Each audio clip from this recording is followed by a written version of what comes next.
செந்தில்ண்ணா ஆடிப்பெருக்கு வருது, நகை எதாவது எடுக்க போறீங்களா? இப்படி இன்னைக்கு வியாபாரம் நல்லபடியாக ஆரம்பிச்சிருக்கு.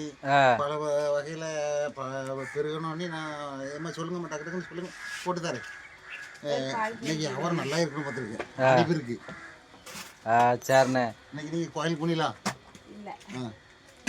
கோயிலுக்கு நீங்கள் போயிட்டு வந்துட்டீங்களா? இன்னும் பல்லு விளக்கல போல இருக்குங்க.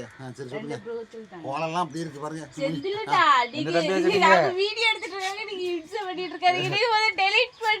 வாமுஞ்சி தெரியாது.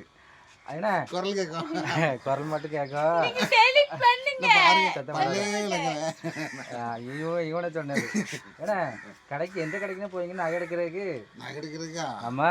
நகை எடுக்கிறத விட நம்ம தொழில், எனக்கு ஒரு நம்ம தொழில் நல்லபடியா பார்த்தா அதுவே பெருசு. சரி, நமக்கு ஒரு ஐடியா சொல்லணும், அதனால தான் கேட்டுட்டு இருக்கேன். சொந்த தொழில பெருமையை செய்யுங்க, அது அமோகமா இருக்கும். சரிண்ணே சொல்லுங்க. ஒரு மேரி கோல்டு தாங்கண்ணே.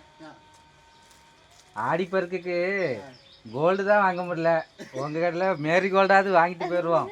ஒரு மேரி கோல்டு ஒன்று தந்துருங்க, அதையும் அப்படி நம்ம அக்கௌண்ட்டில் எழுதிக்காங்கண்ணே. மேரி கோல்டு வாங்குறதுக்கே நம்மளுக்கு வழி இல்லை, வேற எங்கே நம்ம கோல்டு வாங்க போவேன்? சரி.